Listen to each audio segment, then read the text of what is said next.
Décembre 2017 n'est pas une date comme les autres.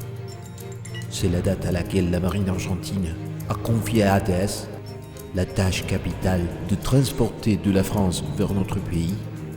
Après 38 ans, 5 avions super étendards modernisés pour la défense de nos mers. Le défi était immense. Le projet était déjà en cours. Nous avons visité 3 bases militaires sur le sol français et nous avons transporté pendant 2 jours et des nuits les 5 avions, les simulateurs de vol et d'innombrables accessoires et pièces de rechange. Levez les ancres! Nous avons donc laissé derrière nous les plages de Normandie, dans l'espoir de sentir que l'Argentine était toujours plus proche.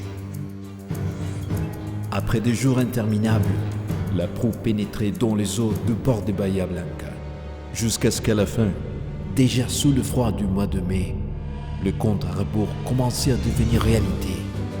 À l'aube de nouveaux jours, arrivait le moment tant attendu, comme s'il était sorti des entrailles de la mer. Le premier super-étendard modernisé, suspendu en l'air, nous laissait en silence, pris par l'émotion. Il ne restait que quelques mètres pour que les premiers avions touchent les sols argentins. L'opération avait été une symphonie parfaite. Nous étions arrivés, les 5 avions étaient ici, mais il nous manquait encore la dernière étape de l'opération. Parcourir par voie de terre les kilomètres qui nous séparaient de l'objectif final. Le dénouement était imminent. Les jours précédents, nous avions parcouru toute la distance que les camions devaient franchir pour transporter les avions. Nous savions que tout événement imprévu pouvait retarder la logistique envisagée. Tout devait bien se dérouler. Il fallait arriver à la base commandant Espora dans d'excellentes conditions.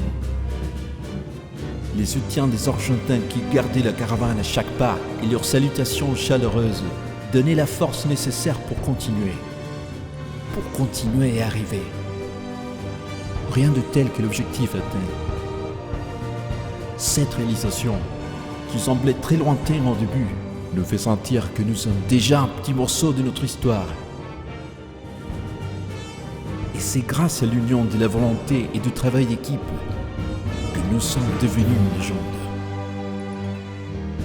Nous serons éternellement reconnaissants envers tous ceux qui ont participé à cette épopée. La douane argentine, Coantra, l'Agence nationale de route, la police, la sécurité routière, les services portuaires Patagonia Norte, l'intendance de la marine, la mission navale France, la direction des obtentions de la marine, l'équipe de la base commandant Espora et notre partenaire Clasquin, dans la joie d'avoir accompli notre mission avec succès. Nous pouvons dire que les avions sont déjà argentins.